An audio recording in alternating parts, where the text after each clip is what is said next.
Hello friends, आप सभी का आज के इस लेक्चर में स्वागत है।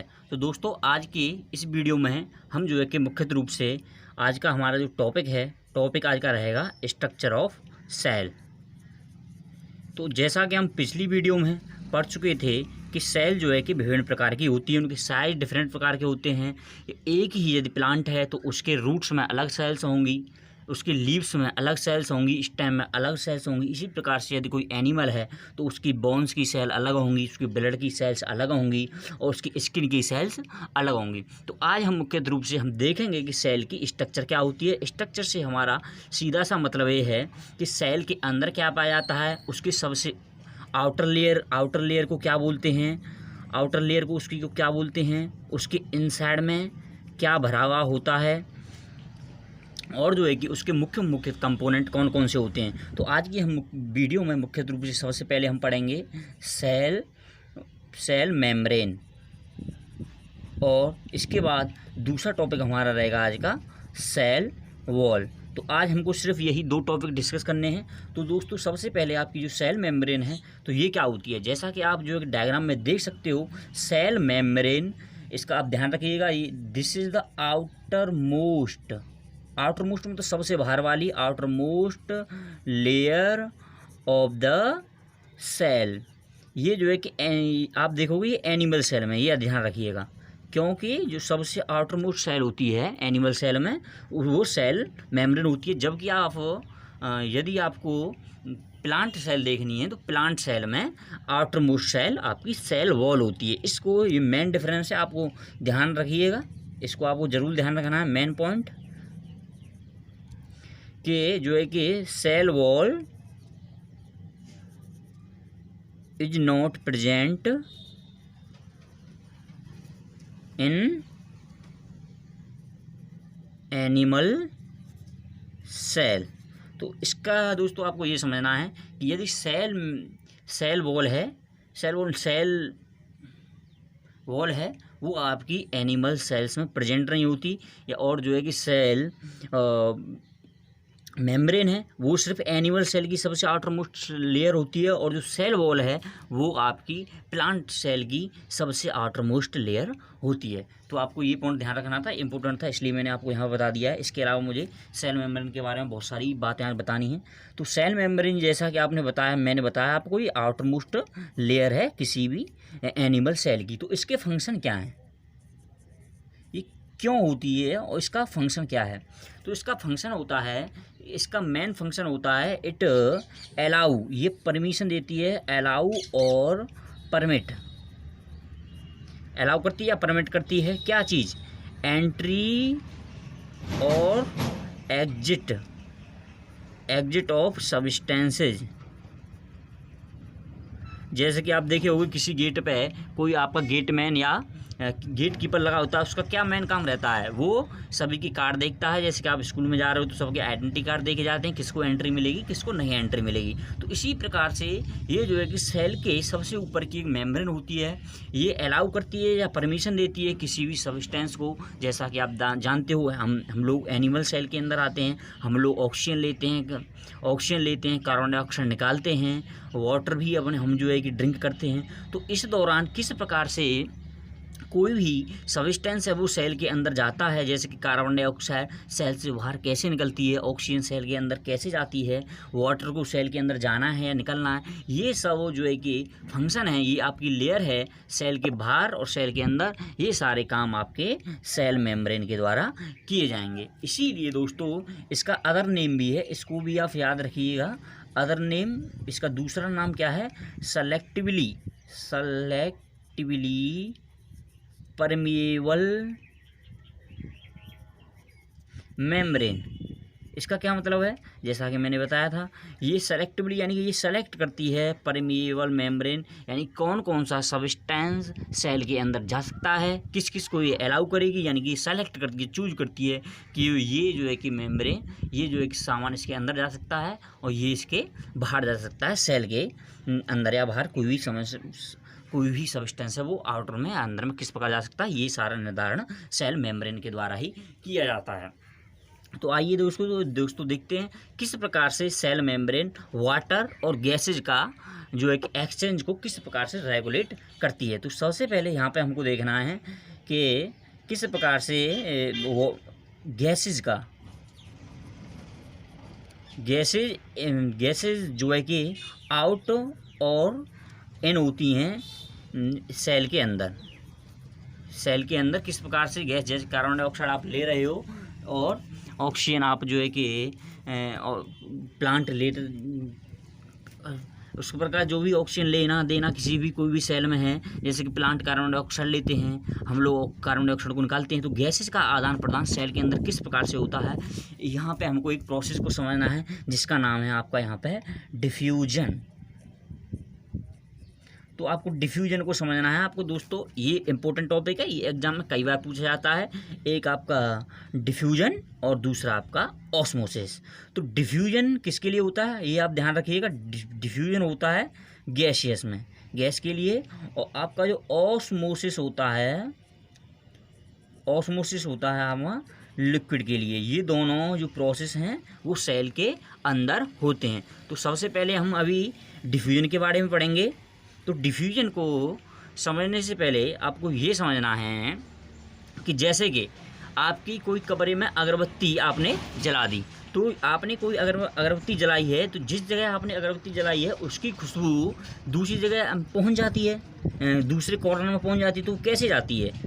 क्या उसको एयर लेके जाती है या कोई, जैसे कि वो क्या गैस ही तो है खुशबू, या आप सेंट लगाइए, सेंट कमरे में स्प्रे कर दीजिए, तो एक जगह से दूसरी जगह कैसे फैलता है? वो धीरे धीरे, जैसे कि जहाँ पे आप स्प्रे करते हो वहाँ पे सेंट की मात्रा ज़्यादा होती है, और जो अदर कॉर्नर होता है वहाँ पर सेंट की मात्रा कम होती है।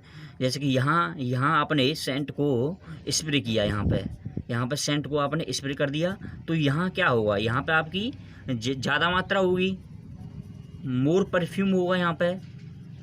और जो आपको जो अदर कॉर्नर है आपका जो कि, तो यहाँ से अदर कॉर्नर, यहाँ पे आपका कोई परफ्यूम नहीं होगा,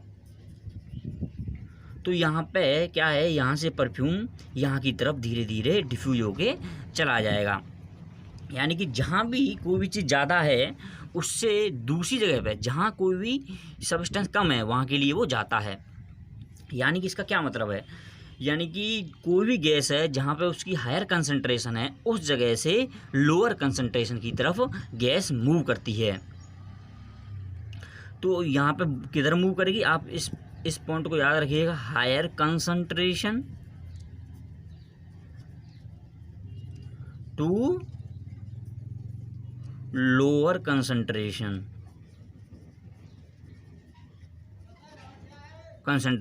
यानी कि जहाँ भी कोई चीज़ हाई कंसंट्रेशन है, ज़्यादा मात्रा में होगी, वो वहाँ से किधर जाएगी, लोअर कंसंट्रेशन की तरफ मूवमेंट करेगी। तो इसी प्रकार से जैसे कि आपकी यहाँ पे सेल है, जैसे कि आपकी सेल की शेप इस प्रकार से है, यहाँ पे आपकी कार्बन डाइऑक्साइड गैस यहाँ पे आ गई। यदि आप हमको यहाँ देखेंगे, यदि सेल के अंदर मोर कार्बन डाइऑक्साइड है, यानी कि मोर CO2 है, तो और जबकि बाहर देखोगे बाहर CO2 कम है, तो क्या हुआ, तो इसमें से जो कार्बन डाइऑक्साइड निकल के बाहर की तरफ आ जाएगी। और यदि अपोजिट है, यहाँ पे आपकी कम CO2 ही और बाहर CO2 ज़्यादा हुई, CO2 कंसंट्रेशन, तो CO2 गैस जो है कि बाहर से अंदर की तरफ चली जाएगी। तो इस प्रकार से गैसेस का आदान प्रदान जो है कि, और यहाँ पे ये मेम्ब्रेन कैसी होगी, सेमी परमेबल मेम्ब्रेन या सेल मेम्ब्रेन। तो यहाँ पे आप देख सकते हो सेल मेम्ब्रेन किस प्रकार से कार्बन डाइऑक्साइड को अंदर से बाहर जाने के लिए परमिट कर रही है। इसी प्रकार से हम इसी प्रोसेस को हम डिफ्यूजन कहते हैं। ये कहाँ होता है इसका आप ध्यान रखिएगा। जैसे कि प्लांट की लीव्स पे देखिए आप, प्लांट की लीव्स पर आप देख सकते हो कि प्लांट क्या लेते हैं, प्लांट कार्बन डाइऑक्साइड लेते हैं। जैसा कि आप ध्यान रखिए, ये आपकी जैसे कोई ये आपकी लीव्स है, ठीक है, ये आपकी यहाँ पे लीव्स हो गई। तो यहाँ पे जैसे कि कार्बन डाइऑक्साइड लेते हैं तो कार्बन डाइऑक्साइड यहाँ पे आ जाती है, तो अंदर कार्बन डाइऑक्साइड लीव्स के अंदर कम रहती है और बाहर जो एटमॉस्फेयर में कार्बन डाइऑक्साइड ज़्यादा होती है। इसी प्रकार से जो कार्बन डाइऑक्साइड है लीव्स के अंदर चली जाती है। और इसी प्रकार हम जो है कि हम देख सकते हो लंग्स में, एनिमल के लंग्स में देख सकते हो आप, जो है एनिमल की लंग्स, जैसे कि हमारे फेफड़े होते हैं, वहाँ पे क्या हम ऑक्सीजन अंदर लेते हैं, यहाँ पे हम जो ये ब्रोंकी होती हैं, यहाँ पे हम ऑक्सीजन लेते हैं, यहाँ पे ऑक्सीजन पहुँचती है O2। तो O2 की ऑक्सीजन की मात्रा यहाँ ज़्यादा होती है, जबकि हम कार्बन डाइऑक्साइड निकालते हैं तो कार्बन डाइऑक्साइड अंदर ज़्यादा होती है। तो ऑक्सीजन जो है कि क्योंकि अंदर ऑक्सीजन कम है, बाहर ऑक्सीजन ज़्यादा है, तो इसमें अंदर की तरफ चली जाएगी। तो इसी प्रोसेस को हम डिफ्यूजन कहते हैं। तो इसकी आप डेफिनेशन देखना चाहो तो डेफिनेशन आपकी ये बनेगी, द मूवमेंट ऑफ गैसेज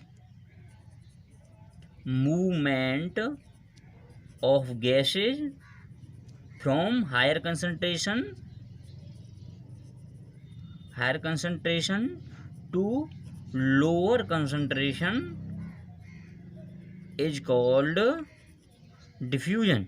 तो इस प्रोसेस को हम क्या बोलते हैं दोस्तों, इस प्रोसेस को ही हम डिफ्यूजन कहते हैं, जब गैस हायर कंसंट्रेशन से लो कंसंट्रेशन की तरफ जाती हैं। अच्छा, ऑस्मोसिस क्या होता है? सेम प्रोसेस, यदि आपका सेम प्रोसेस फॉर लिक्विड, जैसे कि यदि आप इसकी जगह कोई लिक्विड ले लीजिए, यहाँ पे आप एक अच्छे से एग्जाम्पल के माध्यम से समझ सकते हो। मान लीजिए कि आपने जो है कि एक गिलास ले लिया और इस गिलास में आपने इसको वाटर से फुल कर दिया, और वाटर से फुल करने के बाद इसमें 1 चम्मच 1 स्पून इसमें चीनी डाल दी, और एक आपने यहाँ पे अदर गिलास लिया है, ये आपका अदर गिलास है, इसमें आपने जो है कि 3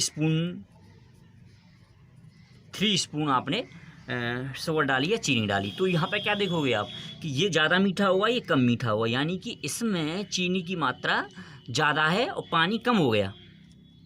इसमें क्या हो गया, मोर शुगर, और यहाँ पे लेस वाटर हो गया। और यहाँ पे क्या देखोगे, यहाँ मोर वाटर है, लेस शुगर है। यदि लेकिन आप कुछ समय बाद इन दोनों को यहाँ से कनेक्ट कर दीजिए, ठीक है, तो कनेक्ट कर दोगे तो क्या होगा, तो आप धीरे धीरे देखोगे कि दोनों का स्वाद जो है कि सेम हो जाएगा, यानी दोनों बराबर मीठे हो जाएंगे। ऐसा क्यों हुआ, क्योंकि क्या होगा, ये दोनों मिक्स हो जाएंगे।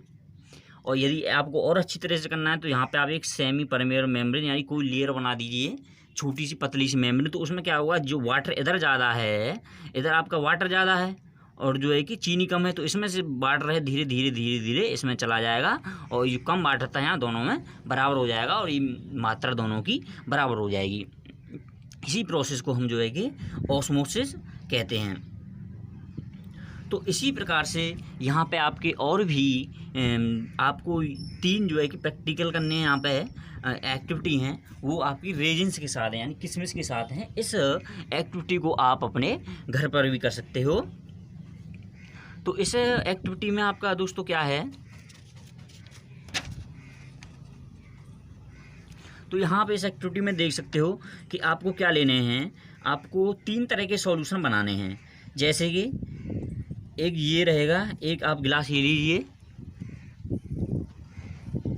एक आप दूसरा गिलास लेना है, एक आपको तीसरा जो थर्ड गिलास है वो आपको यहाँ पे लेना है। तो आप इनको तीनों को पानी से बराबर बराबर भर लीजिए। तो आप इसमें रेजिन्स डाल दीजिए, तीनों में रेजिन्स क्या है इसमें, इनको बोलते हैं, आपको किशमिश बोलते हैं, ठीक है। तो इसके बाद आपको क्या करना है, इसमें जो है कि आप जो है कि चीनी या नमक या शुगर डाल सकते हो, और साल्ट डाल के इतना डालिए इसमें, जो इसके अंदर है ना, जैसे कि किशमिश के अंदर क्या होता है, किशमिश के अंदर आपका शुगर भी रहती है, अंदर चीनी मीठा रहता है ना, तो उसके अंदर वाटर भी है और जो है कि शुगर भी है। तो यदि हम यहाँ पे बहुत ज़्यादा जो है चीनी, यहाँ पे चीनी या शुगर मोर डाल दें, बहुत ज़्यादा मोर sugar, then in the resins, जितनी उसको किशमिश में है उससे ज़्यादा यहाँ पे हम शुगर डाल देंगे। इसमें क्या करेंगे, equal sugar that is in the resin, और यहाँ पे क्या करेंगे, यहाँ शुगर आपको लेस रखनी है, लेस शुगर, यानी कि कम चीनी आपको डालनी है। तो जैसा कि आपने यहाँ आपने बहुत ज़्यादा चीनी डाली है, तो यानी कि यहाँ पानी की मात्रा कम हो गई। तो पानी की मात्रा यहाँ पे कम हो गई तो क्या हुआ, तो इसमें से रेजिन्स में से वाटर निकल के यहाँ पे बाहर की तरफ आ जाएगा, और ये जो रेजिन्स है वो क्या कर जाएगी, श्रिंक कर जाएगी, SHRI यानी कि श्रिंक यानी सिकुड़ जाएगी। तो यहाँ पर इस प्रकार के सॉल्यूशन को हम क्या बोलते हैं, इस सॉल्यूशन को बोलते हैं हम हाइपरटोनिक। और जहाँ पे आप देखोगे यहाँ आपने चीनी आपकी कम मिलाई थी, लेस शुगर थी आपकी, बहुत कम चीनी डाले थे, तो यहाँ क्या होगा, यहाँ पानी आपका बाहर ज़्यादा है किशमिश के बाहर, तो पानी जो है कि इसके अंदर आपका चला जाएगा और ये स्वेल कर जाएगी। स्वेल मतलब किशमिश आपकी और मोटी हो जाएगी। जैसा आपने देखा होगा किशमिश मोटी हो जाती है जब हम उसको पानी में डाल देते हैं। तो इस सॉल्यूशन को वो दोस्तों क्या बोलते हैं, हाइपोटोनिक सॉल्यूशन। ये आपका हाइपोटोनिक सॉल्यूशन कहलाता है। और यहाँ पे क्या है, यहाँ पे दोनों की कंसंट्रेशन बराबर है, तो यहाँ पे आपकी जो है कि रेजिन्स सेम रहेगी। तो इस प्रकार से ये सारा प्रोसेस किस वजह से हुआ, it is due to osmosis. तो ये सारा प्रोसेस जो है कि आपका ऑस्मोसिस की वजह से हुआ। तो ऑस्मोसिस की वजह से, osmosis is the movement of water